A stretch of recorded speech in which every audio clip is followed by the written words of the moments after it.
Guys, Augs here. As you can tell, today's topic is about Ngolo Kante, and the guy been under attack from Chelsea fans for different reasons, because he got injured often, and people forget very quickly what he did in the past and what he is capable of doing.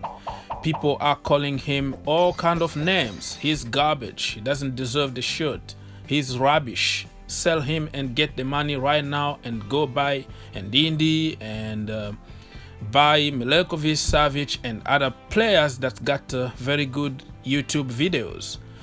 It's very disrespectful from Chelsea community, because the same people who praised Kante for being the best in the world are the same people who are calling him all kind of names. So I'm gonna try to make you think a little bit outside the box. Put yourself in Ngolo's shoes and see things from a different perspective. So if you have an agenda, please try to keep it for yourself for now, and just listen to what I am about to say and make your own conclusion. I'm not trying to convince everybody, because as we know, the new generation is about now. The culture of instant, okay? People just remember now, not tomorrow, not yesterday. They don't care. All they care is about the result, and the result now. No patience at all. Nothing else they care is you are good or you are bad. It's black and white, and if you are not good, you are garbage. You need to go, and we need to buy somebody else and replace immediately. Wow, that is the generation we are living in, and nothing I can do about it, and I have to respect that. But if I can help one person to think a little bit outside the box and start using a little bit of common sense, I'll be a happy man. Everyone's saying Hazard's the best player at the club.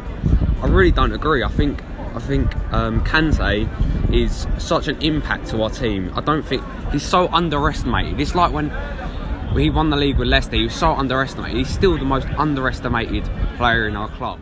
So the question everybody been asking is that, what is Kante's best position?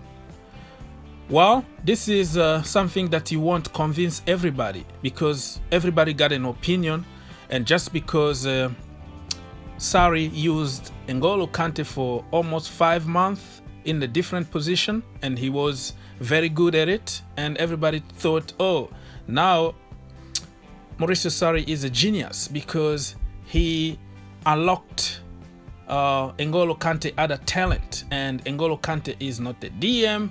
He's a natural box-to-box goal scorer, dribbler, or number 10, number 8, winger, a striker, whatever position. People, if you ask somebody what is Kante's best position, they will tell you, oh, he wins the ball in a high area and he can also score.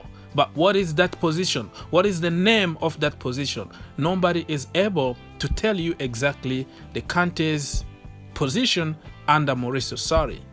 Well, for me, he was used in that position out of necessity, because Jorginho was there and he's a register. He needs to be at the back. So Mauricio Sarri found a way of using Kante in that position, but it doesn't mean that Kante natural position is high the pitch, because I don't even know the name. People are just making up some kind of names, but I don't know what it is.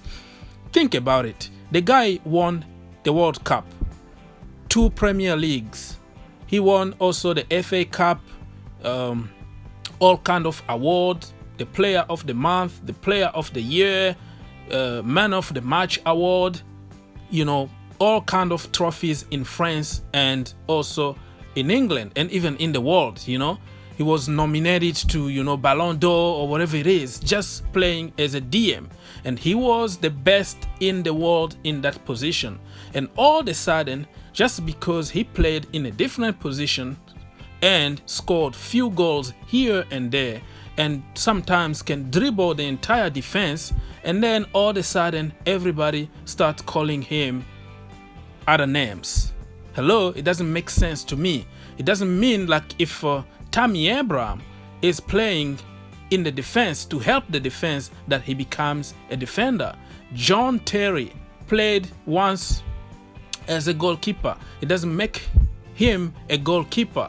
Walker, okay, you go to James Milner, you go to so many players that been transformed to certain position like Fernandinho, and you know, so many of them just out of necessity, but you can tell that they still have a lot of mistakes because that is not their original position. So if you think that Kante is not a DM, please explain to us what makes you think that he is a number 10 or number 8 or a winger or whatever position you're gonna say. Maybe astronaut, or maybe a doctor, or a Superman, or a Batman. Whatever position you think, just explain to us why you think he should be in that position. Because let's face it, if you think he is in an advanced position and now he can't even make a correct pass, he doesn't have any assist at the moment, his dribbling is very poor, his passing is very poor, so why can't you just give him the role where he can be very comfortable and do the job that he can do, and do it best, instead of forcing him to do certain things that are not even efficient to the team? If that makes sense to you? No, because we are wasting his energy, and we know he relies more on the power. And when you play him in those positions, he's like everywhere on the field, try to cover everybody's mistakes. Now he's very tired, and his natural instinct is to go in the defense and cover the back four. You know what I mean? So when he's even in the advanced position, he would like to go back and help everybody. So at the end of the day, he ran more than everybody else, maybe 4 to 5 times more than if he was playing as a simple DM. He's covering everybody on the field, but yet everybody need to blame Kante for everything. If Kepa concede a goal, it's Kante's fault. If Tammy Abraham doesn't score, it's Kante's fault. Everybody else mistake is just blamed on Kante. Now let's talk a little bit about his injuries. Everybody knows that Kante was never injured. We were calling him the Superman because he just don't get injured. But when Sarri came and changed him to a different position, he was running more, covering the entire field. He did pretty good for the first 4 to 5 months, and then he kind of fall apart. You believe it or not, there is some kind of correlation between his new role and injuries. You know what I mean? It's just common sense. Just think about it. You just ate some new food and you have some kind of allergy, you know, and you go to the doctor and they change your diet and everything is fixed. You're gonna understand that you are allergic to that kind of food, right? It's just common sense.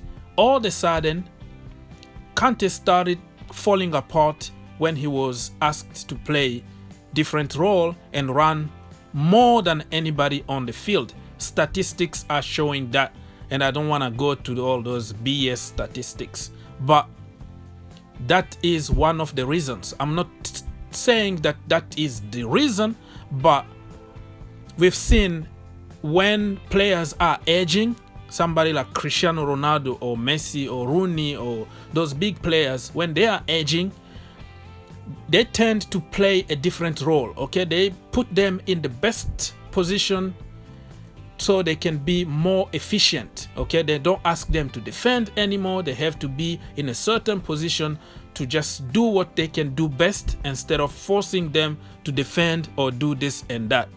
So Kante is almost 30 years old, And when you force him to run more than anybody else, this is what you got, right? Sell or keep Kante. For me, I will keep Kante and play him in his natural position, which is the DM position, and judge him from there. It's just like Frank Lampard. Many people are asking for him to be sacked. But how can you sack somebody without giving him the budget and the players to make his own team? It doesn't make any sense.